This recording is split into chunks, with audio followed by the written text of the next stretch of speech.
December 17. பெத்தானியாவின் புனித லாசர். எருசலேமிற்கு அருகிலுள்ள பெத்தானியாவில் வாழ்ந்த சிமியோன் என்பவருக்கு மகனாக பிறந்தார் லாசர்.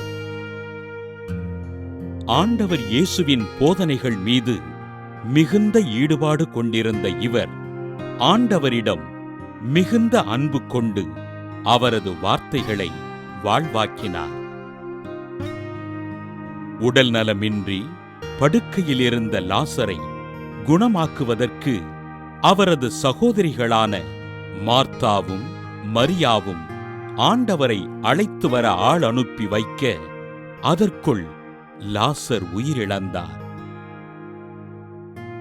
லாசரின் கல்லறைக்குச் சென்ற ஆண்டவர் இயேசு கல்லறையினை திறக்கக் கூறி, லாசரே, வெளியே வா என்றழைக்க, இறந்து போய் அடக்கம் செய்யப்பட்ட லாசர் உயிருடன் எழுந்து வந்தார். அடக்கம் செய்யப்பட்டு 4 நாட்களான லாசர் ஆண்டவர் இயேசுவினால் உயிருடன் எழுப்பப்பட பாஸ்கா விழாவிற்கு 6 நாட்கள் முன்பு ஆண்டவருடன் அமர்ந்து விருந்துண்டார்.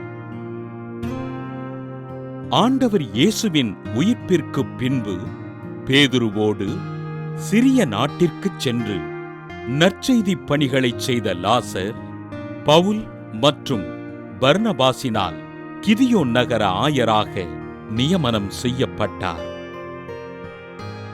கிதியோன் நகர மக்களுக்கு ஆண்டவரின் பணிகளைச் செய்து அம்மக்களுக்கு கடவுளின் அன்பினை எடுத்துக் கூறிய லாசர் தன் 60வது வயதில் விண்ணகமடைந்தார்.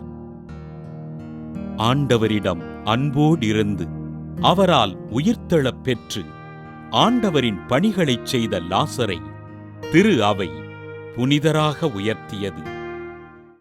புனிதர் லாசர் திருவிழாவினை கொண்டாடுகின்ற நாம் படுக்கையில் நோயினால் துன்புறுகிற சகோதர சகோதரிகளை ஆண்டவர் ஆசீர்வதித்து அவர்களது நோய்களை குணமாக்கும்படியாக ஜெபிப்போம்.